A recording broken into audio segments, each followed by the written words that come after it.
El tema de la huelga en caso de golpe de Estado estaba planteada en el año 64. Cuando se supo de la primera reunión de tipo golpista de unos coroneles y un general, eso era la influencia de Brasil, del golpe de Estado en Brasil, que presionaba para que acá ocurriera lo mismo. Ahí se levantó la consigna: al golpe de Estado, la respuesta de la huelga general. El golpe de Estado estaba en estado virtual, era una posibilidad. En el año 64, 65, 66, 67. No obstante, hubo aquella preocupación de llevarlo y discutirlo con los trabajadores. No en reuniones conspirativas, sino discutirlo con los sindicalistas, con los delegados, con los afiliados a los sindicatos, al punto que era una idea de una importancia estratégica, una importancia nacional enorme, y que era manejada por cientos de miles de personas que se habían convencido que una ruptura del sistema de la democracia política en el país era un peligro gravísimo para los trabajadores.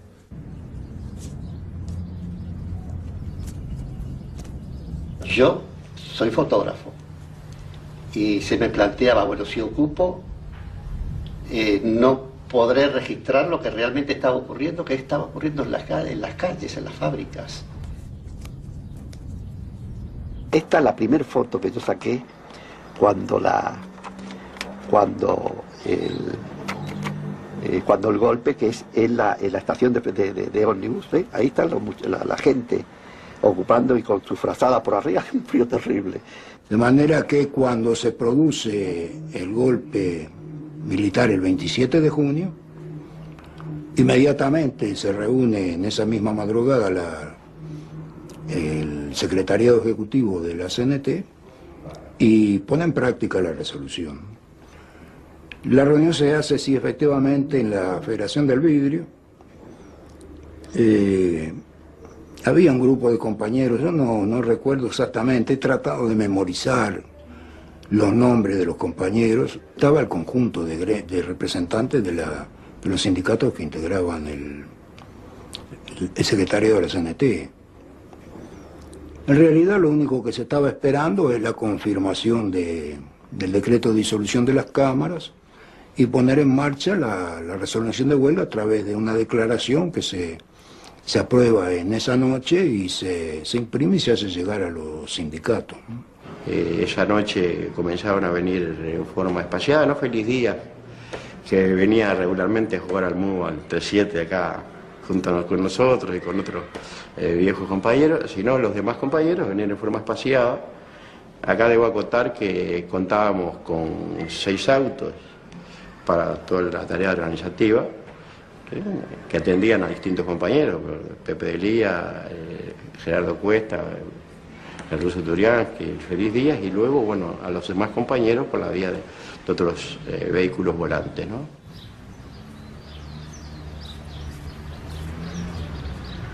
Yo fui a sacar las fotos de lo que ocurría en la estación museo y me encontré con gente muy angustiada, aparte de que estaban muertos de frío y naturalmente con mucha preocupación. Digo, los que había allí eran padres de familia, o sea, la familia allá y ellos ocupando en el otro lado. Y la gente lo que quería, no quería fotos, que no le importaba que se las sacara, pero lo que quería era saber qué era lo que estaba ocurriendo. Entonces me subieron arriba del pretil de una ventana y me preguntaron, ¿qué está ocurriendo en Montevideo? yo me di cuenta que le tenía que dar ánimo, que le tenía que decir que la gente resistía, que las fábricas estaban ocupadas, porque sabía que era así, que la gente iba a responder al llamado de la CNT de ocupar las fábricas si había golpe de Estado.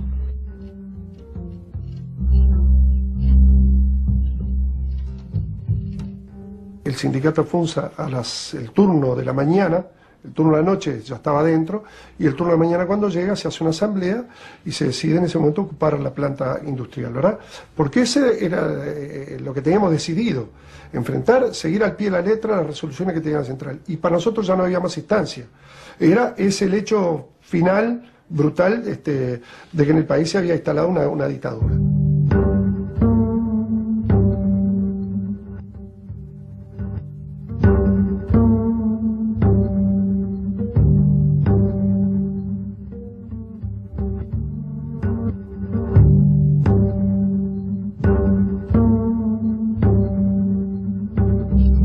Cuando a las 6 de la mañana comenzaban a tomar los turnos, el turno que entraba en ese horario, a tomar sus guardias, ya los compañeros que habían estado trabajando en la noche se quedaban a ocupar, los trabajadores que entraban tomaban sus puestos de trabajo al lado de los pacientes, pero poco a poco se iban incorporando inclusive trabajadores de otros turnos y empezamos a vertebrar todos los mecanismos que aseguraran el cumplimiento de la medida. Hubo una huelga con un acatamiento muy grande. No me atrevería ahora a decir total del 100%, cosa siempre muy difícil de evaluar en los paros médicos porque hay que cubrir determinados servicios esenciales, pero no cabe duda que el acatamiento fue muy grande.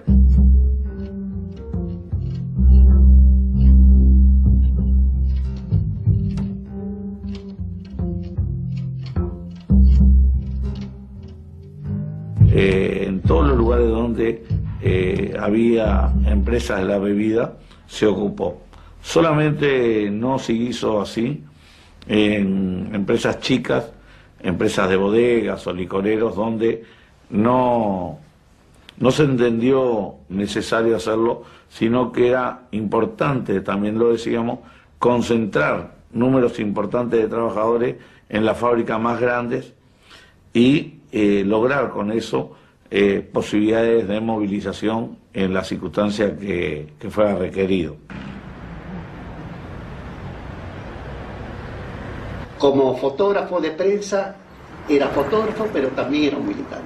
O sea, nunca dejé de ser las dos cosas.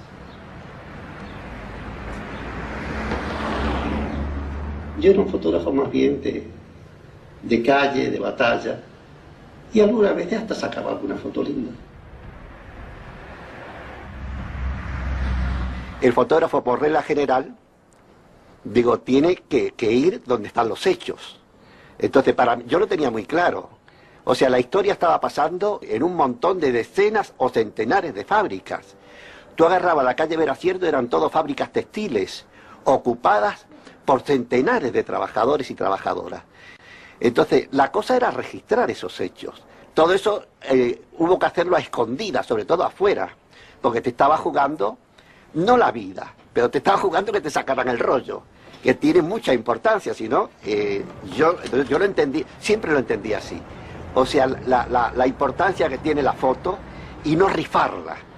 Entonces, había que actuar muy rápidamente y escabullirse. La toma del Parlamento fue a las 7 de la mañana, si mal no recuerdo, y el transporte ya hacía 3 horas que estaba en la calle. Pero el transporte iba a seguir un tiempo más, unas horas más, a los efectos de poder transportar a toda esa gente que tenía que ir al trabajo, que entraban a las 6 o a las 5 o a las 7 de la mañana, y luego, 2 horas después, fuera a las 9, a las 10 de la mañana, el transporte venía todo hacia adentro. ¿Qué fue lo que se hizo? Con alguna dificultad en algún lado, naturalmente, porque no era lo mismo una empresa como Excusa, por ejemplo, que tiene pequeños patrones, que no son igual de la empresa, pero luego tiene pequeños propietarios, a lo que era ANDEP, por ejemplo, que era una empresa estatal y que ahí el único patrón era el Estado. En el caso concreto de la fábrica, por lo general esa noche se ocupó Norteña, a las 4 de la mañana se ocupó Paicuero, Aceitera del Uruguay se ocupó Famosa, es decir, y en el caso nuestro concreto de Pailana la ocupamos a las 6 de la mañana.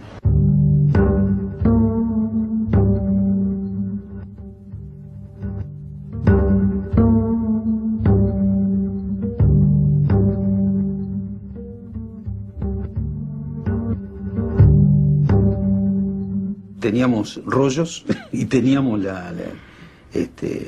el equipo como para filmar, y resolvimos que bueno, que con eso algo había que hacer, con el acuerdo por supuesto de la facultad, que nos dio el aval como para hacerlo, ¿no? En ese momento te diría, el aval de la facultad fue Carlevaro, que dijo bueno, úsenlo. Nos propusimos registrar en lo posible qué estaba pasando con la respuesta de la huelga general. O sea, eso fue un poco lo que nosotros nos propusimos.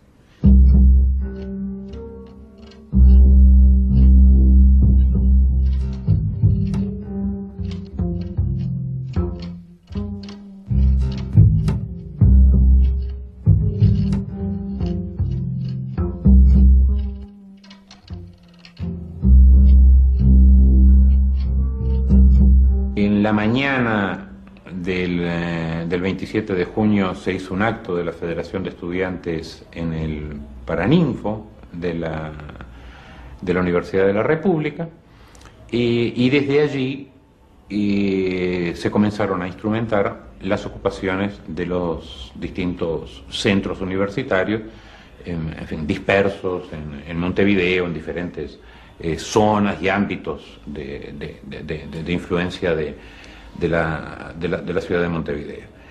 Esto se llevó a cabo con una respuesta muy positiva por parte de los estudiantes. En aquel momento nosotros estimamos que participaron de algún modo en el movimiento de las ocupaciones unos 6.000 estudiantes universitarios. Hay que tener en cuenta que en esa época la población estudiantil universitaria, el total de la población estudiantil universitaria era unos 20.000. La Federación ya había discutido largamente qué reacción tendría frente a un golpe de Estado, y se habían tomado ciertas medidas, y por supuesto que existía un núcleo de gente dispuesta a batallar y trabajar en una función de respuesta y resistencia, ¿no? Entonces yo separaría, creo que a nivel de masa nos faltaba haberlo discutido, haberlo profundizado, y mayor consustanciación con la problemática de las cosas cotidianas del estudiante. Pero había un nivel de politización que no es despreciable, y si mira la historia vista desde hoy es enormemente grande, de gente que estaba dispuesta a dejar la vida frente a un conjunto de ideas, proyectos y definiciones que no eran solo lo gremial, estrictamente lo de un problema del estudiante, ¿no?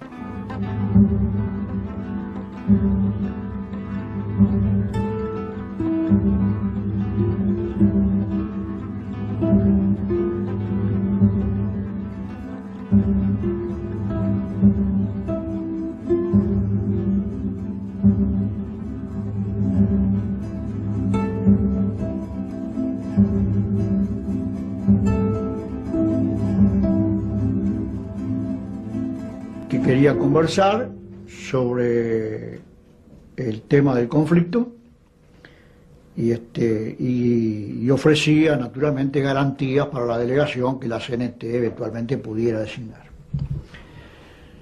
Se discute sobre la conveniencia o no de responder afirmativamente a esa invitación, y la resolución es que sí, que nada perdíamos con escuchar al ministro en lo que tuviera que decirnos. Se designa la delegación y queda integrada con el compañero José Delía, Gerardo Cuestas y yo. Nos decía que la huelga había que levantarla de inmediato, nos daba un plazo razonable, decía, para organizar las medidas que nosotros consideráramos, pero que la huelga había que levantarla, a cambio de lo cual lo único que ofrecía era la promesa de una resolución del Poder Ejecutivo en materia salarial, que dijo va a contemplar las aspiraciones de ustedes, pero no lo concretó en oferta ninguna. Pero en el interín, nosotros escuchando los informativos, nos enteramos que el gobierno ya dictaba el decreto de disolución de la CNT y de la declaración de ilegal y el requerimiento de todos nosotros y de toda la dirección de la central. De manera que era ingenuo pretender que el compañero del día volviera a llamar nuevamente a ver qué respuesta tenía el gobierno para el planteo que le habíamos hecho. Nosotros habíamos pedido una serie de reivindicaciones de orden económico, de orden social, pero por encima de todas las cosas, nosotros decíamos que si no había libertades públicas, no levantaríamos la huelga general.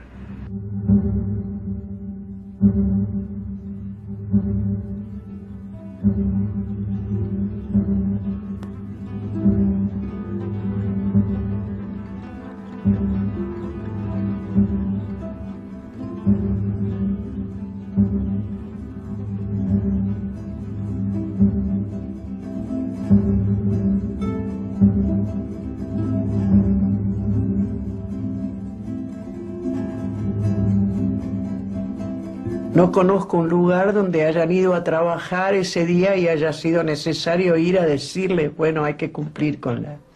Eso fue una especie de mancha de aceite que se fue extendiendo, y esa fue la respuesta.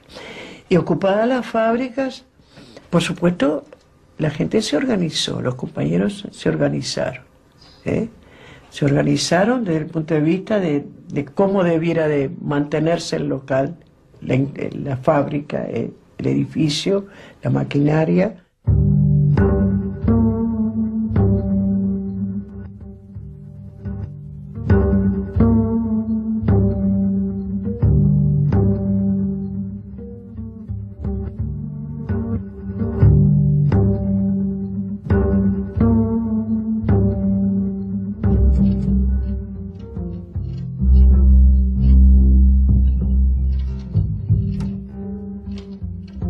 Bueno, ocupamos los bancos.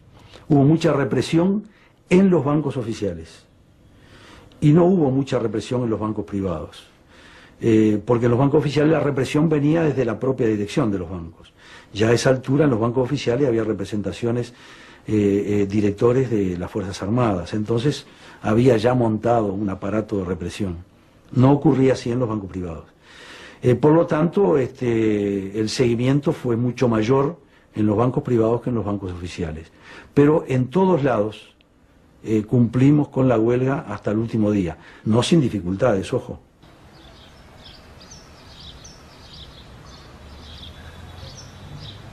Trabajé en esta fundición como obrero, en la boca del horno y cargando carretillas de hierro. Yo saqué la foto de ellos allí ocupando la fábrica, pero luego me dijeron que contara algo de lo que ocurría en Montevideo, como me pasaba en distintos lugares. Y ahí me subí a esa escalerilla que se puede ver acá, y aquí estoy yo hablando. Y entonces le dije lo que pasaba en Montevideo, con mucha emoción por la fábrica en la cual estaba yo hablando. No es solamente decir que el agua llegaba y después, tal como venía del río, la poníamos en las cañerías, ¿no? Había que garantizar agua potable. Y había que garantizar también que a los que suministraban había que pagarles. Y la flota,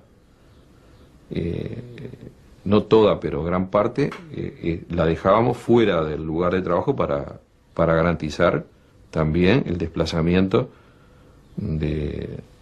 para toda necesidad, desde elementos de trabajo hasta a los propios trabajadores y la necesidad de trasladarlos de un lugar a otro. Entonces se sacó todo el combustible que había en la planta y se dejó en otros lados. Eso nosotros, no sé dónde se llevó, nunca supe dónde se llevó.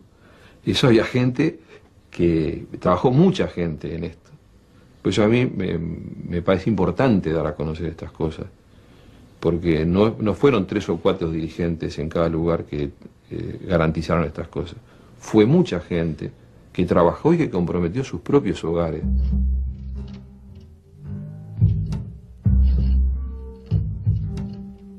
Es una complejidad muy grande esa planta fundamental por el número de trabajadores, por el tipo de actividades que llevaba adelante y porque allí se concentraba, digamos, una cuestión de carácter estratégica muy importante para el país.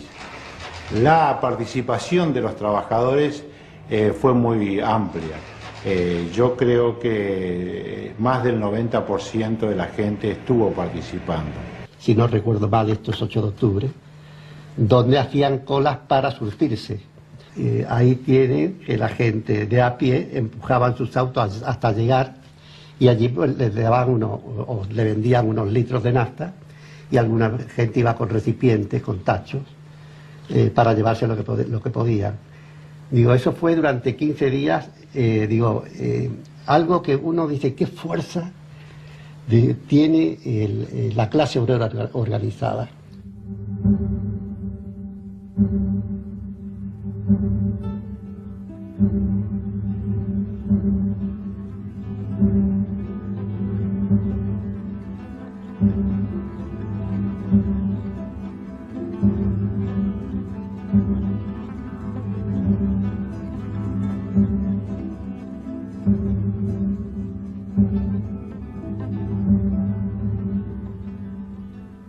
Acá hubo una diferencia con respecto a otras situaciones, donde allí lo que hubo fue una toma de la planta de forma militar, con un despliegue de elementos de guerra y de represión muy importantes, que, digamos, determinó que la ocupación allí cesara. Mediante la violencia represiva que en ese momento se ejerció sobre los compañeros que trabajaban en cada uno de los lugares.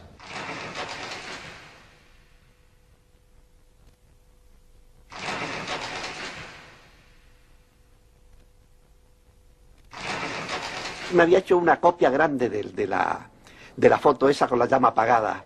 Y entonces dije lo que estaba pasando en Montevideo, cómo estaban ocupando igual que ellos. Digo, y aquí, en este paisaje eterno de Montevideo, digo, hay algo que está faltando, y mostré la foto. Y uno más cercano dijo, sí, falta la llama, sí. Yo dije, efectivamente, falta la llama. Digo, y no hay quien la arregle. Digo, no hay ni técnico ni ingeniero, es un paro de la clase obrera, total emocionado. Yo me manté ahí, no sé si estuvo bien o mal, pero era como lo sentía en ese momento. Era un orgullo, como si yo hubiese sido el que apagó en ese momento, hubiese bajado la llama y hubiese apagado esa llama.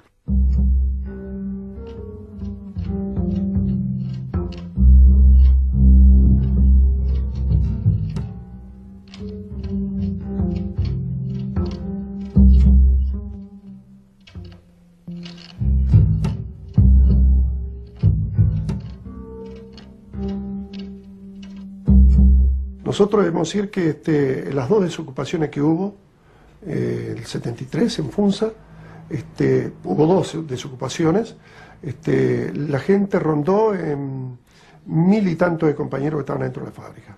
Digo, el conflicto se reflejaba, se veía, digo, por todas partes, entre ellos, sobre todo por los basurales enormes que empezaban a ver en cualquier esquina de Montevideo. Si no recuerdo mal, esta fotografía yo la tomé en San José, casi Ejido.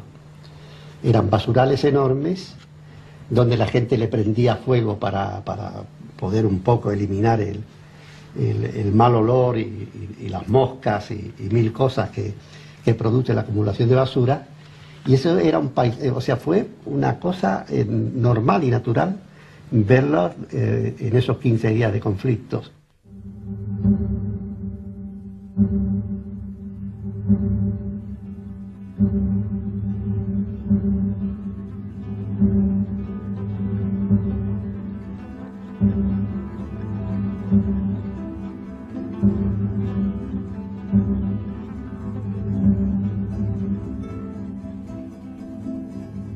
Para mí la gran sorpresa no fue el día, la madrugada del 28. Esos 2 o 3 primeros días todavía no mostraban la enorme contundencia de la acción social masiva llevada adelante por la CNT. Y eso se vio el día lunes, después de 48 horas, donde estuvieron machacándole en la cabeza de la gente, a través de la televisión y de la radio, con comunicados intimidatorios diciendo que el lunes todo el mundo tenía que hacerse presente en los lugares de trabajo, en fin, toda aquella cosa con la musiquita militar y con las transmisiones en cadena destinadas a quebrar aquel acto de resistencia. Lo espectacular del lunes siguiente, el 27 de junio, fue el silencio que había a las 10 de la mañana en esas zonas fabriles.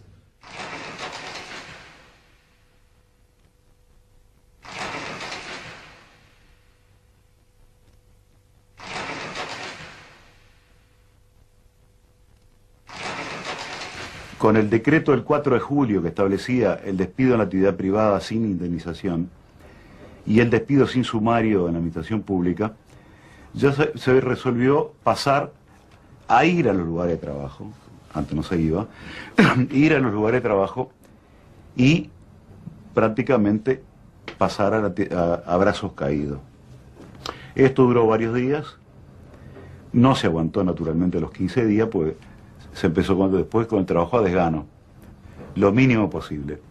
Es decir que fue una participación de un sector como es la Administración Central bastante inesperada en cualquier país del mundo, positiva, y aunque no aguantaron los 15 días de huelga, evidente, participaron en la mayor parte de la huelga general.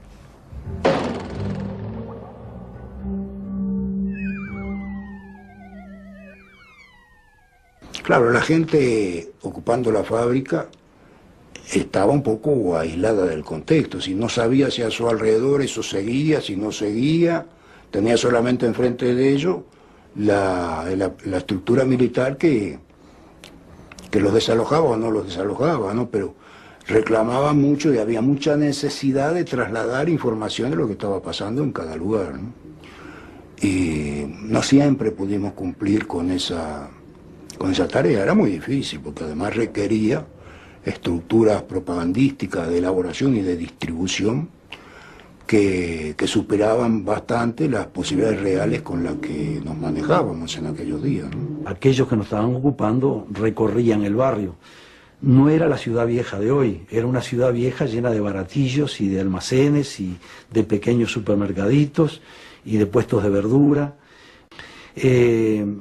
Que era, digo nada más que la ciudad vieja por hablar de Montevideo, el centro neurálgico de la actividad del sindicato, porque es donde están casi todas las casas centrales de los bancos.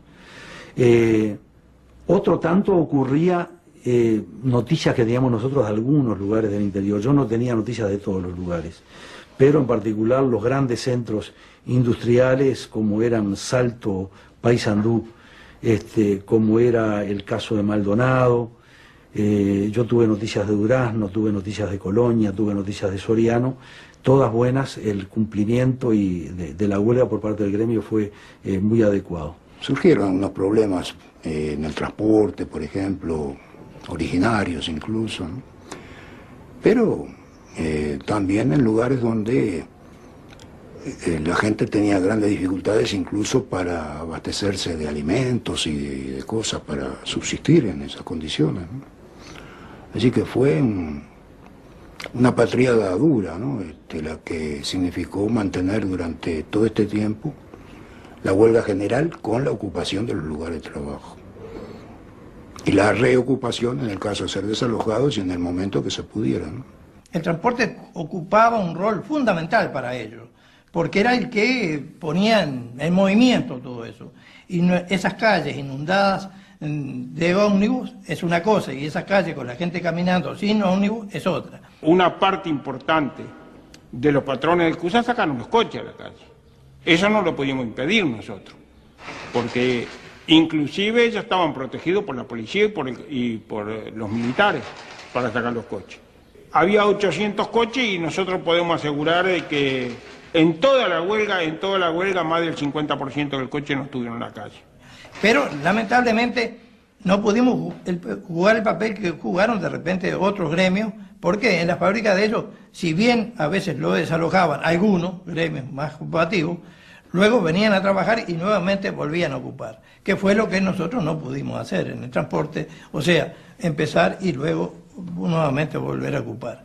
el transporte estuvo casi a la altura de lo que nosotros hubiéramos querido, hubiéramos pensado. Quizás duramos el primer o el segundo run, ya para el tercero o cuarto run ya prácticamente nos habían casi noqueado.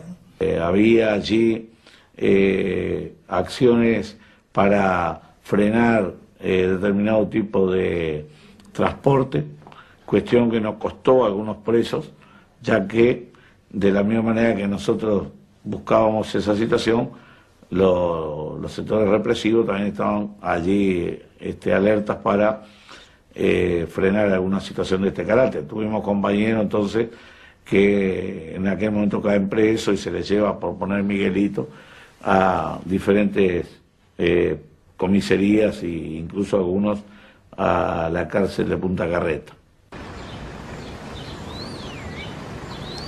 Eran tantos los lugares llenos de detenidos que tuvieron que habilitar el cilindro. Y ahí, lógicamente, las familias, cuando buscaban de un lugar al otro donde estaba su marido, o donde estaba su esposa, o donde estaban sus hijos, muchos llegaban al cilindro, y luego de enterarse que estaba allí, la gente volvía con frazadas, con colchones y con comida, y digo, para que sus hijos o sus maridos pudieran, o sea, tener donde tirarse un rato y la comida necesaria como para no pasarlo tan mal. Hubieron continuos desalojos, pero uno, el más violento de todos, fue uno que se realizó la semana, entre los 7 y 10 días, no tengo preciso bien el día. Presumimos que ya los organismos de inteligencia habían detectado que acá estaba concentrado la dirección de la CNT, hicieron un operativo rodeando varias manzanas, y a partir de ahí, desalojaron todo, toda la fábrica, pusieron a la gente contra la pared, violentamente, los soldados que, pedían agua a los vecinos, pedían agua caliente para el mate, pedían agua para tomar, y los vecinos casi unánimemente se negaban a proporcionárselo. Nosotros que estábamos tirados arriba de un camión, atados y con una bufanda en los ojos, sentíamos igual de qué manera que los soldados, protestaban, renegaban. Y lo último que hubo fue que la barriada salió a la calle y tuvieron que usar la represión para poder parar a la gente que había salido a apoyar a los trabajadores que estaban siendo desalojados por las Fuerzas Armadas, ¿no?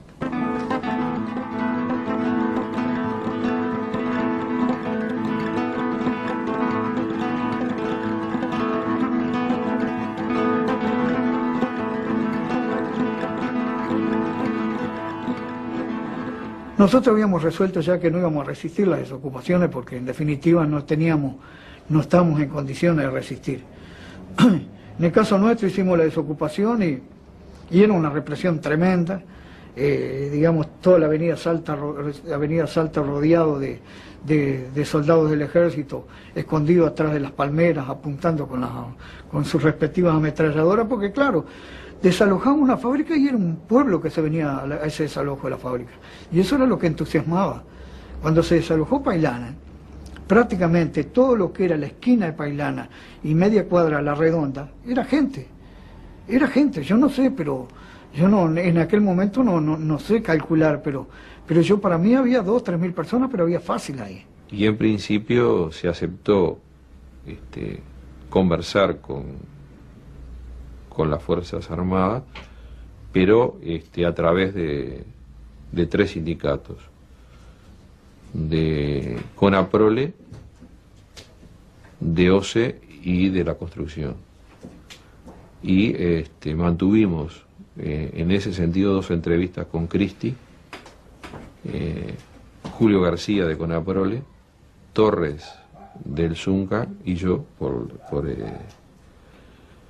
que no llegaron a nada, pero lo contamos como anécdota, no llegaron nunca a nada, porque todo lo que nos pedía Cristi era que estaba dispuesto a conversar si levantábamos la huelga. Y estaba muy preocupado con el tema de las ocupaciones y desocupaciones. No entendían cómo desocupaban y a los 10 minutos se ocupaba de nuevo. Incluso en una oportunidad nos se armó un alboroto terrible en la planta de Propios ocupada porque llega 2 jeeps que paran en la puerta y se bajan y piden hablar con alguno de los dirigentes, y era el teniente coronel Scotti, que era el que estaba dirigiendo las desocupaciones en buena parte de Montevideo, y en especial en la zona de La Teja. Y quería discutir porque él no entendía por qué la gente ocupaba y desocupaba, cómo desobedecían las órdenes que impartían.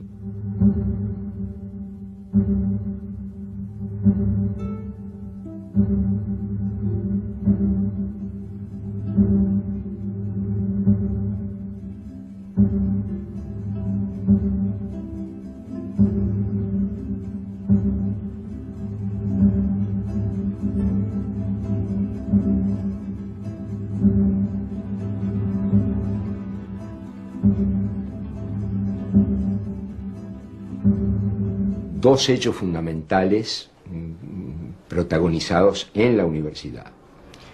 Primero, una reunión del Consejo Directivo Central que emite una declaración de condena a la dictadura. Era una declaración muy franca y como correspondía. Era lo menos que la universidad podía hacer. Y en segundo lugar, el Consejo Directivo Central resolvió realizar un acto en el Paraninfo que tuvo al rector por orador único, seguido de una marcha. La actividad se hizo el sábado siguiente a la instalación de la dictadura. Allí sí, al frente de la columna que manifestaba iba el Consejo Directivo Central con una bandera uruguaya. Y después en la noche fue que balearon, mataron a Peré y cercaron todos los locales, evitando justamente el velatorio en veterinaria. Y para sorpresa de todos nosotros hubo una respuesta espontánea de adhesión muy grande a toda esa situación, que se reflejó en el entierro del domingo 8 de julio, que fue impresionante.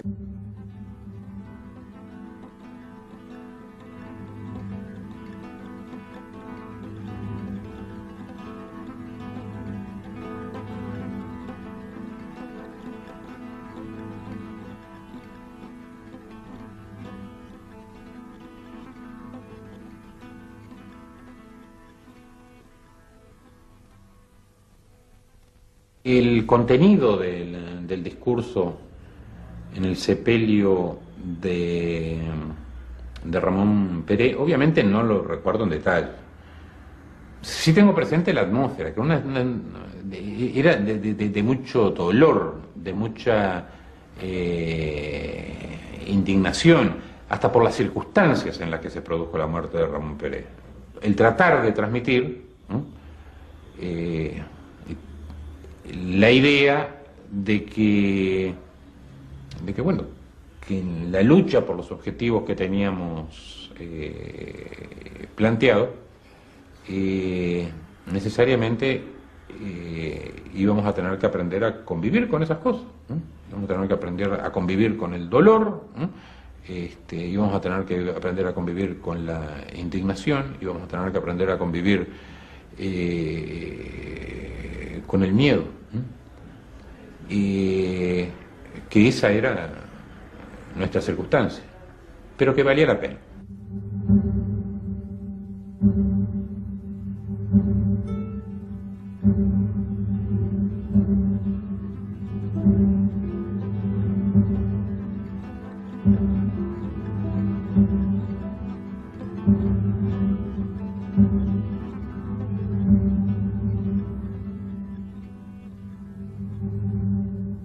El acto del 9 de julio fue acordado con las fuerzas políticas que se habían pronunciado más decididamente contra el golpe y en apoyo a la acción que estábamos llevando adelante los trabajadores. El 9 de julio es convocado por la CNT, por los estudiantes, por las fuerzas sociales, digamos, que existían en ese momento a nivel popular, cooperativas y demás, y a nivel político por el Frente Amplio y el Partido Nacional. Pero el 9 de julio hicimos una manifestación en la tarde que fue algo brillante, es decir, nunca en Paysandú hubo una cosa igual. Andaban helicópteros volando continuamente, sobrevolando la zona y sacando fotos. Sacaron fotos de todo tipo, reprimieron abierto. Y bueno, y aparte hicieron lugares, cordones, de donde agarrar a los trabajadores. Y yo recuerdo que los compañeros empezaron a escaparse uno por un lado, otro por otro, por las calles, digamos, por las transversales, y en la lateral de abajo, bueno, ahí estaba el camión del ejército esperándolo. De ahí subieron una cantidad de compañeros. Subieron, yo no sé, pero me animo a decir que subieron cientos de compañeros arriba de los camiones y tocaron con todos para la plaza de armas del cuartel. A las 5 de la tarde, eran las 5 en punto de la tarde. Un niño trajo la blanca sábana a las 5 de la tarde. Una espuerta de cal y prevenida a las 5 de la tarde. Lo demás era muerte y solo muerte a las 5 de la tarde. El viento se llevó los algodones a las 5 de la tarde. Y el óxido sembró cristal y níquel a las 5 de la tarde. Ya luchan la paloma y el leopardo a las 5 de la tarde. Nosotros fuimos sin un plan muy preconcebido, no sabíamos bien cómo podíamos registrar, pero no sabíamos bien qué iba a pasar tampoco, ¿no? Y lo cierto es que como el epicentro de toda la manifestación se dio en 18 de julio y Julio Herrera y Oves, y nosotros nos metimos en el bar del Rex, y subimos a la planta a la planta alta del bar. Eso fue con Alejandro Legaspi, y a Alejandro se le ocurrió que había que salir por la ventana, y salimos por la ventana a una especie de balconada que tiene ahí, ¿no? Y empezamos a filmar desde ahí, o sea que el registro está hecho desde ese balcón, digamos, del bar del Rex. Y lo cierto es que la pasamos mal, porque ahí no hubo solamente gases, ahí hubo tiros, y realmente, digo, te picaban, ¿no? Es decir, fue una situación bastante de represión muy en serio. Y duro fue también cuando salimos, porque cuando entramos al bar, entraban personal, yo no sé si policial o militar, de civil, identificados con unas bandas blancas, con unas bandas blancas y con armas largas, y sacando a toda la gente del bar, haciéndola circular y que se fuera. Y nosotros teníamos todo el equipo metido en bolsas, y bueno, y salimos.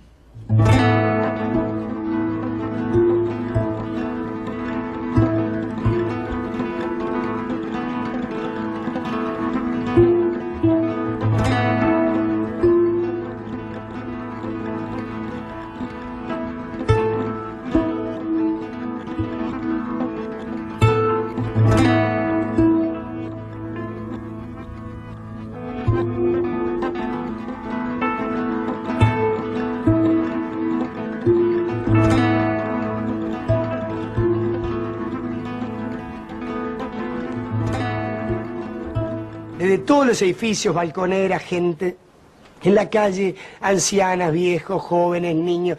No había distinción realmente, creo que no exagero diciendo, para mí fue impactante ver 18 de julio repleto, creo que desde Giga hasta la Plaza Independencia, compacto. Ver a los milicos apostados, incluso yo presencié que les daban órdenes de tirar a partir de cierto momento, y los milicos no tiraron, no se animaron a tirar. Y después ver a la gente, y éramos un pueblo de gente, yo no lo hice, pero gente parada en el lanzaguas, evitando que los carros de lanzaguas giraran, bueno, de todo, dando vueltas chanchitas, ahí éramos, aquello era una contundencia en la rebeldía, y nos dispersábamos y volvíamos el 18 de julio, y volvíamos el 18 de julio, volvíamos de las laterales de vuelta. Fue impactante, durante 2 horas, creo no exagerar, se mantuvo un clima de resistencia que yo nunca había vivido, jamás en mi vida, ¿no?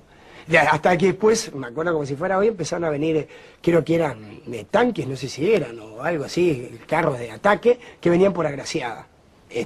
Y bueno, se militarizó 18 de julio.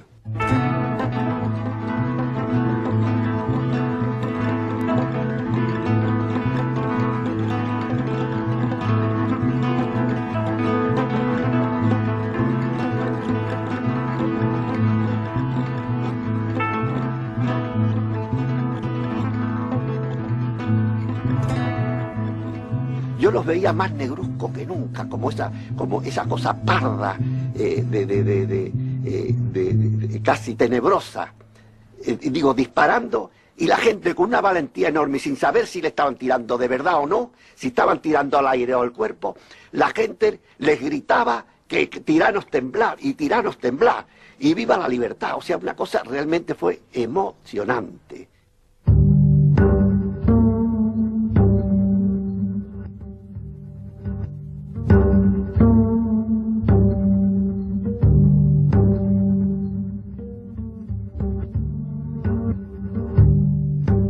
Nosotros teníamos una cantidad de cosas registradas, muchos de esos rollos sin revelar, dónde dejarlo, qué hacer. Y yo, la verdad es que me desesperaba todo eso. Decir, bueno, ¿y ahora qué? Si me lo sacan, me muero. Porque, ¿cómo ocultarlo? Pero yo no tenía, o sea, por dónde dejarlo. Y estaban en el diario, y el 9 de julio cercaron el diario luego de la manifestación del 9 de julio, de la represión. Quedó como el diario allí en medio de todo eso, vacío, solo, cercado.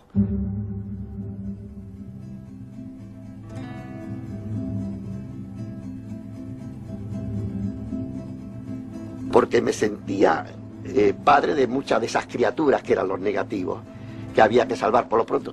Así que siempre estaba cómo salvarlo, cómo hacer, y siempre recorrí el edificio y encontré ese 12º piso con aquella caseta, con aquella grúa, pero era como una ventana ciega, no era de las que se abren, sino un tragaluz, pero tenía vidrios, ponele de medio metro por 80 o por 90 de largo, pero había uno que se movía, y yo lo había ajustado en un tiempo, le sacaba alguna masilla que otro para que se moviera, para poderlo sacar mejor, pero esa noche, cuando llegué, resultaba de que no salía fácilmente el vidrio ese, que yo pensaba que estaba pronto para en cualquier momento ser una vía de escape. Entonces pude sacar el vidrio, me fui hasta aquel lugar y escondí allí los rollos. A los meses me vinieron otra vez para detener. Yo pude escapar por unas azoteas allá en la Ciudad Vieja, saltar como pude, también a un lugar conocido por mí. Ya yo lo había inspeccionado una y otra vez, cómo poder zafarme de ahí.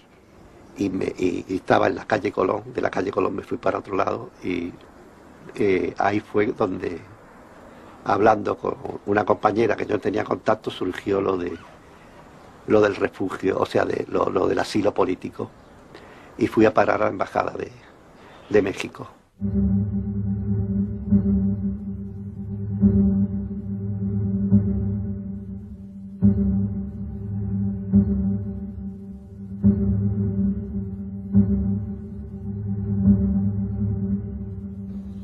Compartíamos el planteo de que no había que dejar que la huelga se disgregara, había que nosotros levantarla, ¿no? Todavía entendíamos que había posibilidades de seguir la huelga y negociando algunas cosas con los militares. En eso coincidíamos con el planteo que hacían los compañeros de FUNSA, en el sentido de no dejar fundamentalmente a la gran cantidad de compañeros que estaban en ese momento presos.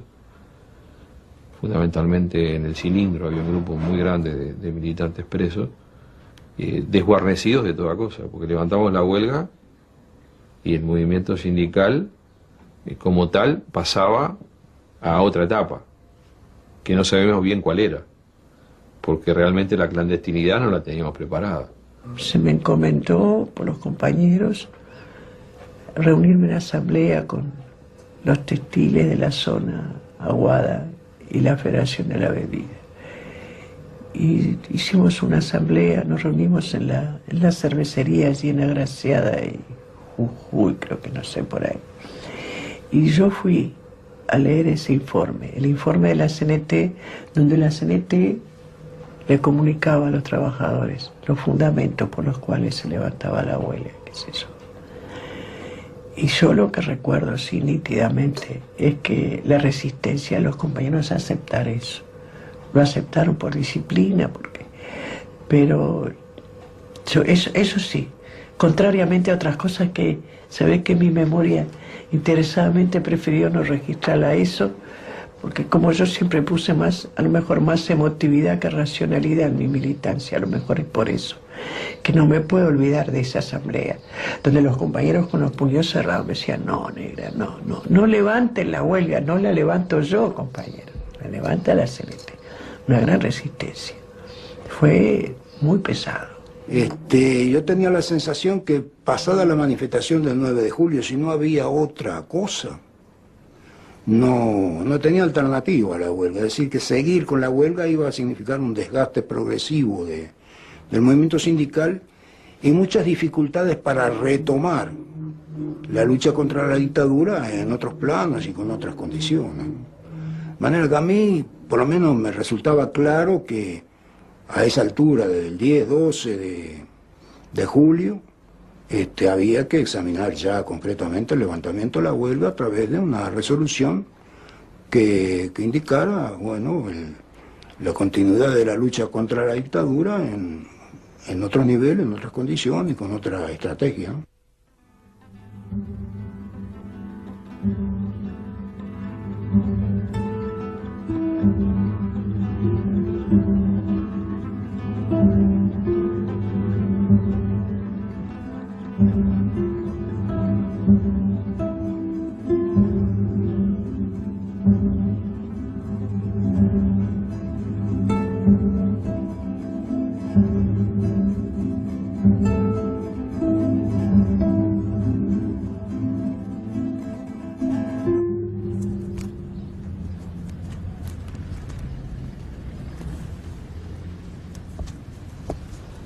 No tengo más que decirle, agradecerle estas fotos que son maravillosas, no porque la haya sacado yo, porque habrá muchos compañeros que también hayan sacado estas fotos, pero que fue momentos históricos para cada uno de los que las vivimos con tanta intensidad, son algo muy crudos, muy fuertes, pero al mismo tiempo maravilloso, porque la solidaridad, la fraternidad, se daban a tope, y eso siempre es maravilloso.